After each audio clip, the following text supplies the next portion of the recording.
ちは。本日は東京ゲームショウ2024コナミデジタルエンターテインメントブースにご来場いただきまして誠にありがとうございます。ありがとうございます。ありがとうございます。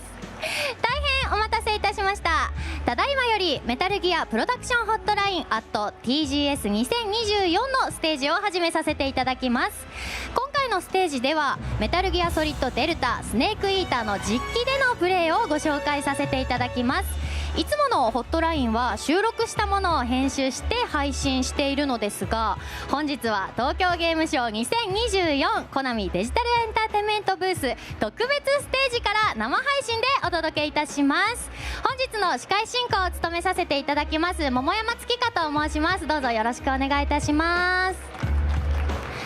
ありがとうございます。では本日もいつものように大石さん、コレカドさん、岡村さんにもお越しいただきましょう。株式会社コナミデジタルエンターテインメント制作プロデューサー岡村則明さん、クリエイティブプロデューサーコレカドユージさん、プロモーション担当大石二郎さん、ご登壇よろしくお願いいたしま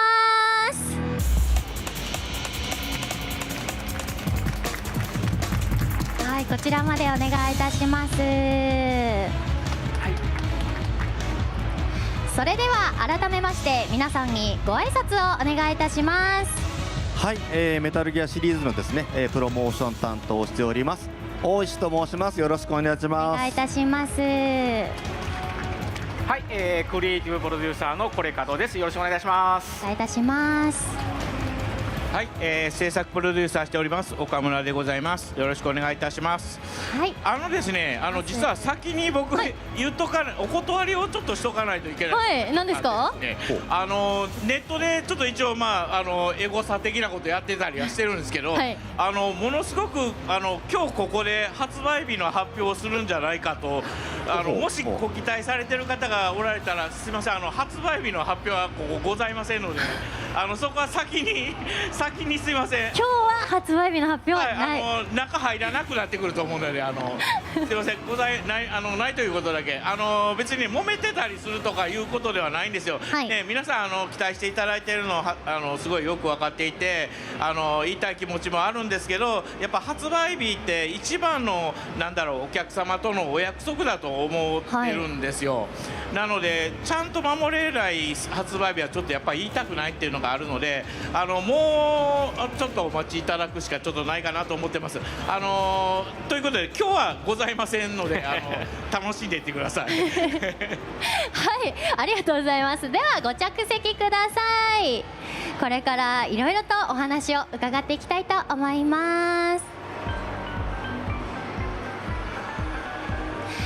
さて東京ゲームショウ2024が始まりましたが、コナミデジタルエンターテインメントブースでは世界最速メタルギアソリッドデルタスネークイーターのプレイヤブルを実施し、来場の皆様にはいち早くサバイバルステルスアクションゲームをお楽しみいただけます。またゲームの舞台であるジャングルをテーマにしたブースではデルタの世界に入り込めるフォトスポットやあっと驚くようなトリックアートを設置しております。まずは各コーナーの紹介動画があるということで、こちらをご覧ください。はい、それではコナミデジタルエンターテインメントブースのですね、メタルギアソリッドデルタスネークイーターコーナーの紹介をさせていただきます。まずですね、メタルギアソリッドデルタスネークイーターコーナーはコナミブース向かって右側のコーナーになります。正面にはですねスネークの、メインビジュアルなどが飾ってあります。すいません、ブースの中を行きますとですね、ジャングルをイメージした試遊体験コーナーがありますので、ぜひご注目いただければと思います。はい、まずは試遊コーナーのご紹介です。こちらのですねコンパクトタロンをイメージしたシアターにて体験いただくゲーム冒頭の物語のブリーフィングを受けていただきます。こちらでブリーフィングを受けていただいた後に、ジャングルをイメージした、体験コーナーでゲームを遊んでいただくことになります。ゲームのプレイ時間は15分となっておりますので、時間に気をつけて、遊んでいただければと思います。はい、ゲームをですね体験いただいた方には、ゲームショー用に準備されたこちらのメタルギアソリッドデルタスネークイーターオリジナル T シャツをプレゼントしております。私有化への、参加方法や、整理券の、詳しい情報に関しましては公式サイト並びにメタルギア公式 X でご確認ください。配布枚数にはですね限りがありますので、ご注意ください。はい、フォトスポットエリアにはですねゲーム冒頭にですね出てくるバックパックが置いてあったりしますので、ぜひ会場で見つけて写真を撮ってください。すごい。カロリーメイトのポスターなんかも新しくなったものが飾られていますので、いいですね、ぜひ写真の方を撮ってください。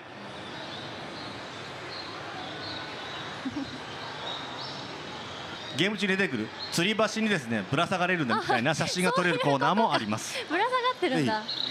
トリックな。それ以外にですねいろいろ、フォ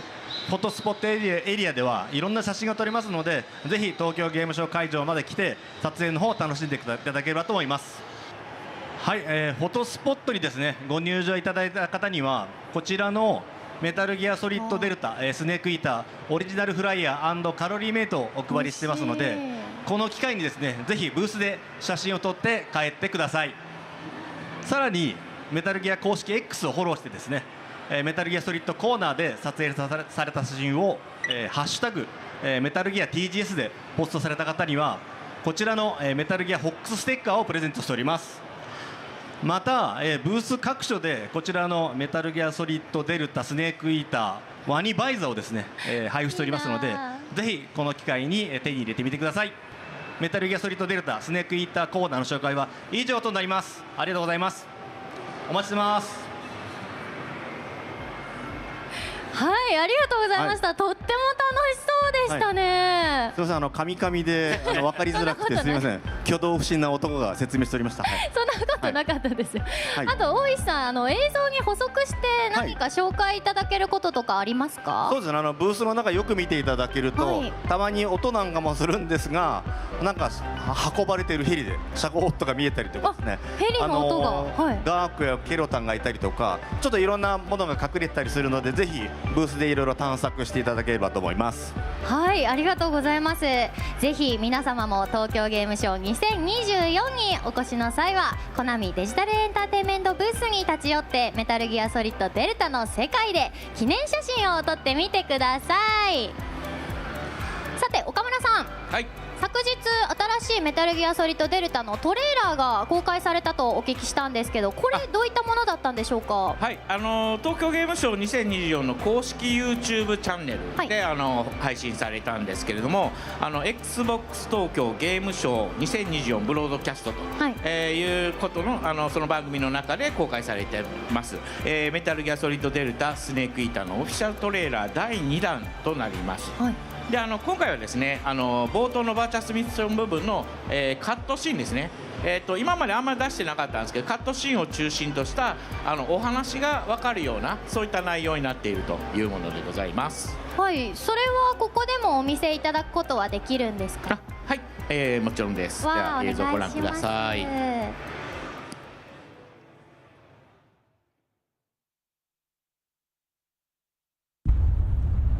いい？兵士はいつも同じ側とは限らない。戦闘相手は政治によって決まる。それが俺を捨てた理由。ただ一つ絶対に信じられるのは任務だけよ。君の任務はソコロフ設計局局長の奪還だ。ソ連のキューバ撤退はソコロフ一人を手に入れることと引き換えだった。そうだ、彼は一体何を設計していたんだ？貴様、ボルギンの手先か？違う。あんたを鉄のカーテンの向こうへエスコートしに来た。あれがあんたが作らされていた。そう、シャゴホッド。単独作戦行動が可能な核搭載戦車。あれが完成し大佐の手に入ればこの冷戦は終わる。そして始まるだろう、本当の恐怖の時代が。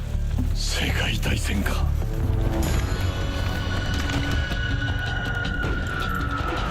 山猫は獲物を逃さない。 KGB に守られながらブルーに狙われている。スネーク、どうやらそこはキューバよりもホットらしいな。私はソ連に亡命する。ソコロフは亡命の手土産だ。連れて行くのか。いや、こいつはまだ幼い。まだ戦場で特別な感情を抱いてはいない。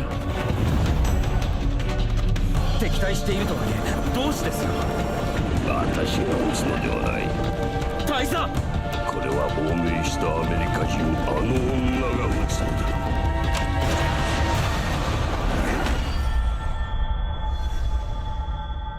任務は人が下しているものじゃない。では誰が。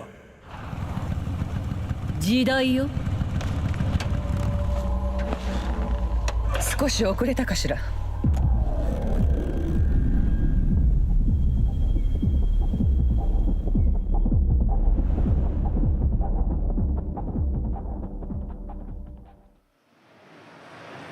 はい、とってもかっこよかったです。本日初めてご覧になった方もいらっしゃると思いますが、皆様いかがだったでしょうか。新しいキャラクターたちがたくさん出てきましたよね。会話や物語の展開に非常に引き込まれました。そうですね、はい、今までのトレーラーでも、スネークとかあとザボスちょっとだけとかねは登場していたんですけども、はい、今回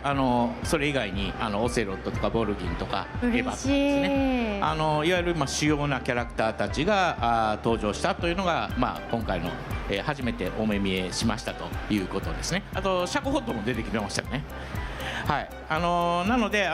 プレイしていただいた方はこういう風に変わったんだっていう風に見ていただければ良いかなと思いますし、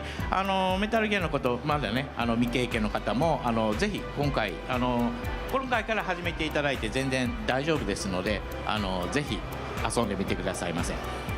はい、ありがとうございます。ますます楽しみになってまいりました。さてそれではここからメタルギアプロダクションホットライン東京ゲームショウ2024特別版ということで、いつもとは趣向を変えてご来場の皆様に体験いただける実機プレイのご紹介をさせていただきたいと思います。コレカドさん、はい、本日はこのステージで実際にコレカドさんが使用いただけると伺ったんですけど、よろしいでしょうか。はい、頑張ります。お願いします。はい、ですね、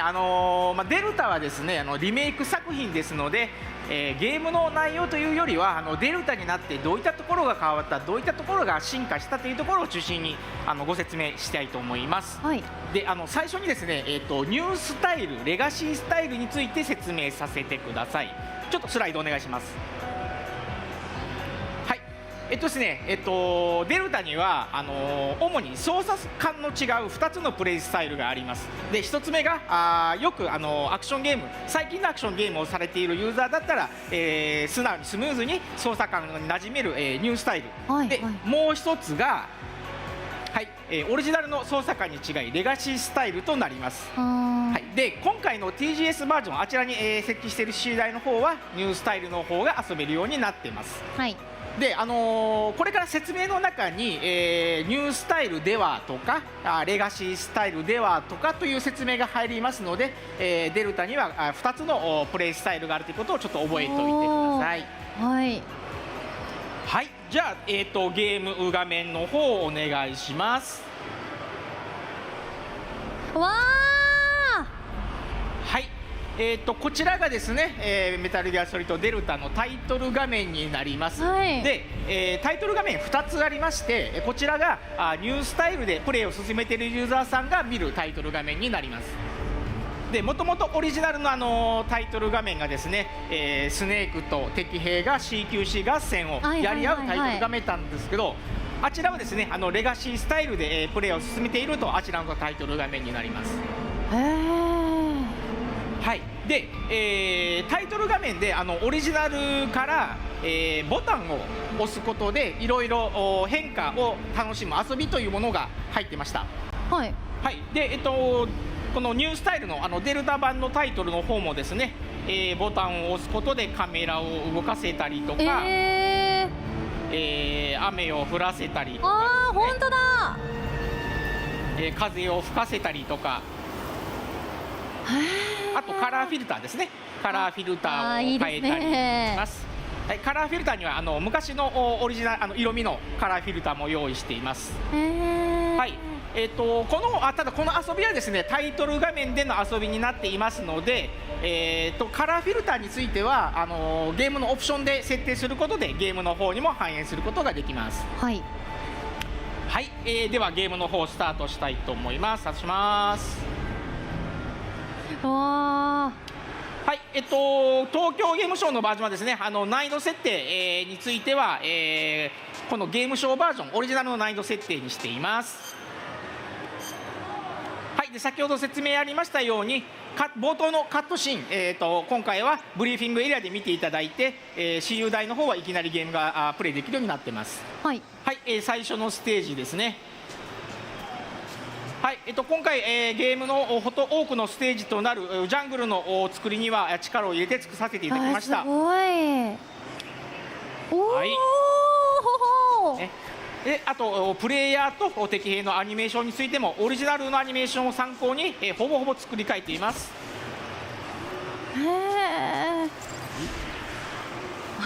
すごいですね。はい、で、グラフィックモードですね。はい、で最近のゲームのよくありますようにグラフィックモードには、グラフィックのクオリティを重視したクオリティモードと処理速度ですね、パフォーマンスの方を重視した、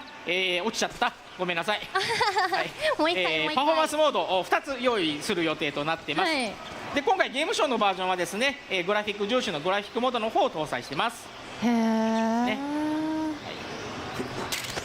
取れた。はい、ここもちょっとオリジナルと変わっていまして、アニメーションとカメラ演出の方付けを加えました。はい、スネーク。はい、無線画面なんですけども、ページ送り機能を追加しました。オリジナルから入っています早送り機能ですね。この早送り機能とはい、ページ送り機能組み合わせることで、気になるところから再び再生することが可能になっています。助かりますね。ちょっとね、飛ばして途中から聞けないかったりしたのがあったので、途中から聞けるようにしております。はい、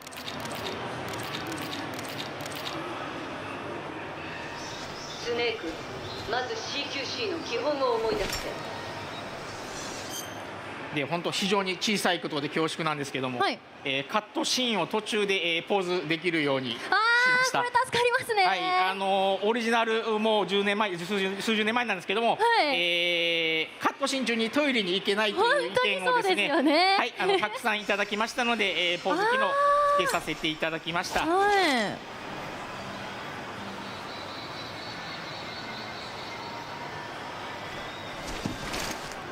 い、今からバーチャスミッションを開始する。かっこいい。はい、次がですね、HUD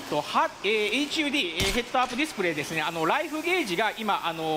画面真ん中の下部に、ライフゲージ配置してあります。はい、でこれはオリジナルの方はですね画面左上に配置してたんですけども、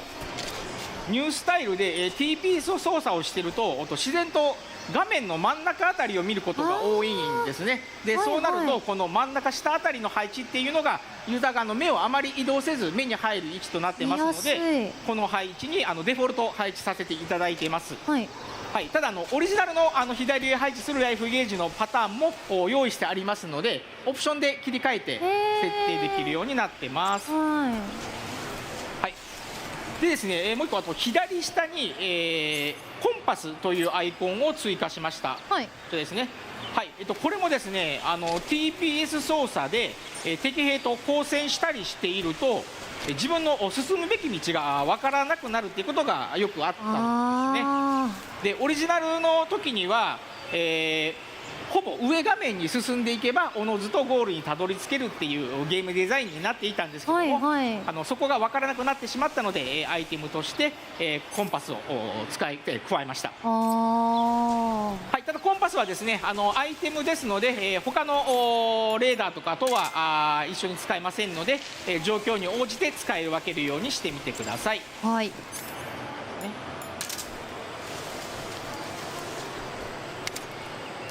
はい、ゲーム中の SE 効果音ですね、効果音についてもハードに合わせてかなり高品質化しています。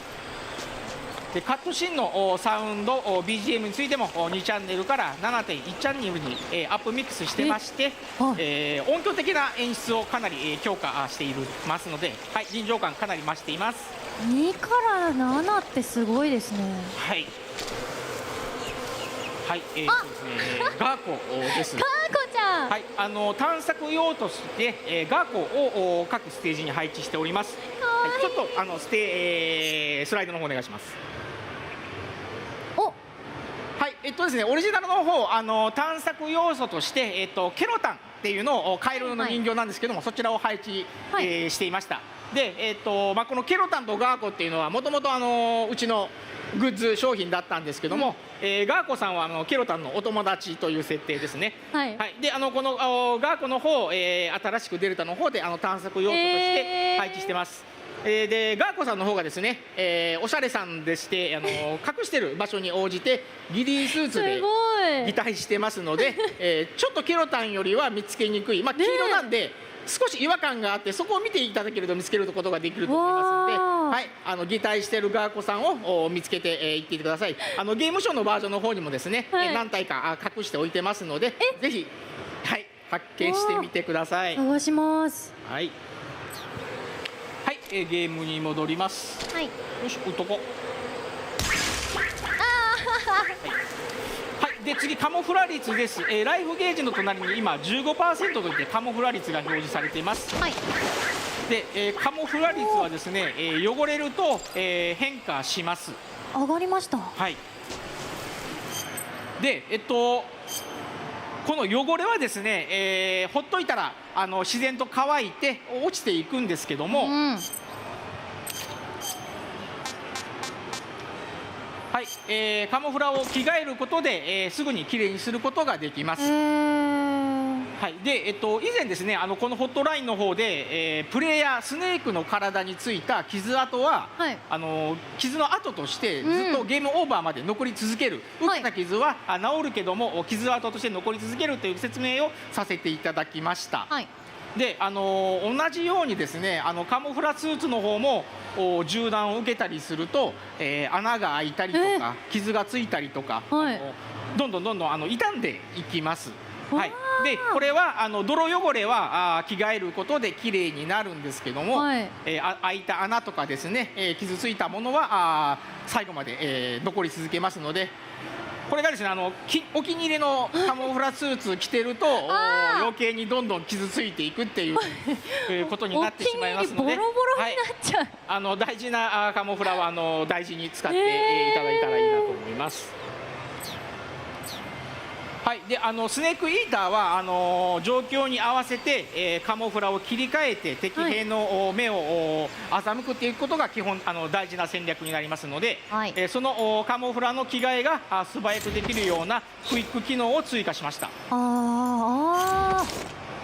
早いですね。はい、カモフラスーツにはカモフラ率を上げる以外にいろんな機能を持ったスーツがたくさんありますので、はい、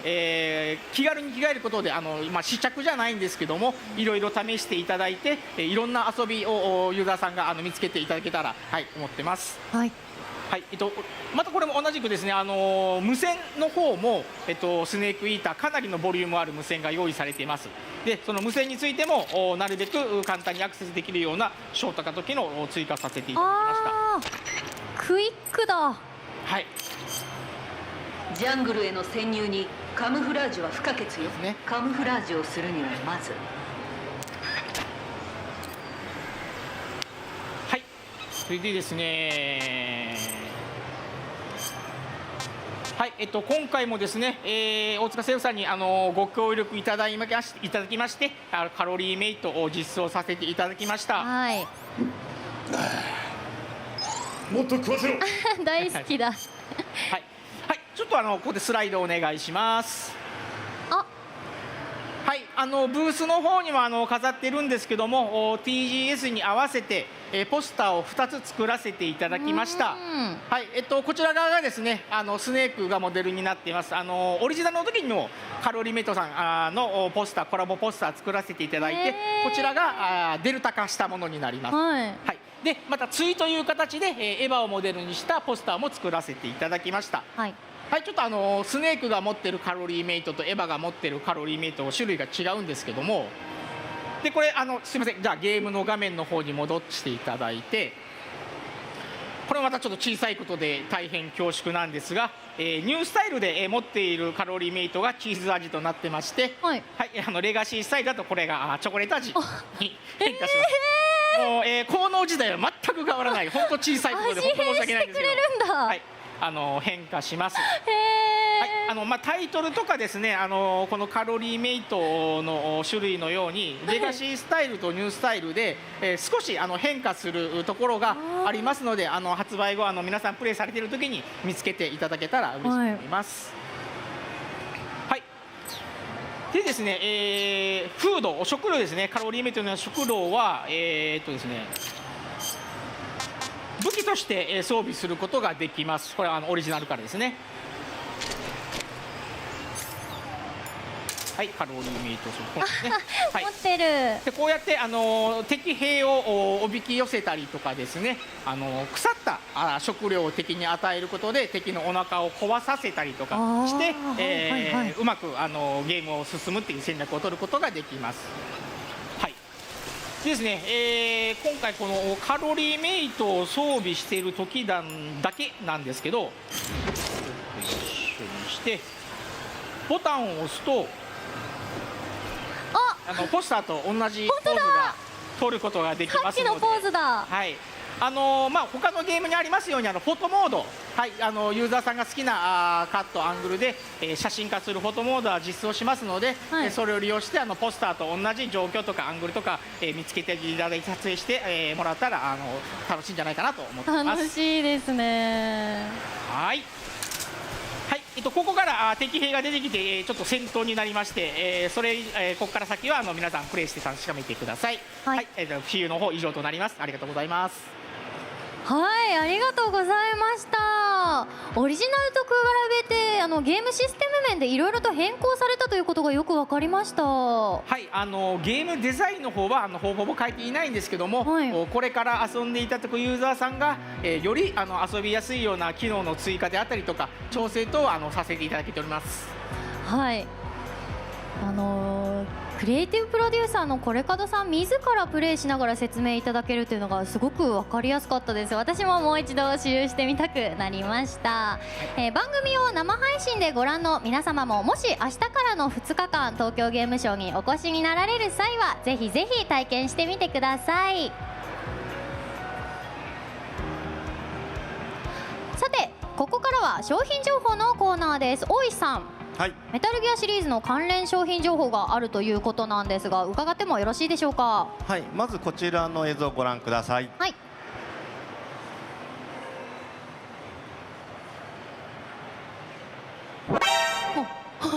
映像というのもなかったですね。ちょっとびっくりした。はい。次のスライドをお願いいたします。この度ですね、メタルギアソリッドデルタスネークイーターと GU さんの、コラボが実現したので発表させていただきます。かわいい。はい、こちらのですね、コラボのコンセプトなんですがですね、メタルギアソリッドデルタスネークイーターとコラボレーションして主人公のですねスネークとザ・ボスがタウンウェアを支給するとしたらという視点でデザインされたアーバンミリタリーウェアのコレクションとなっています。おしゃれ。ということでですね、今コンパニオンさんたちに来ていただいているフォックス部隊とですねコブラ部隊がモチーフの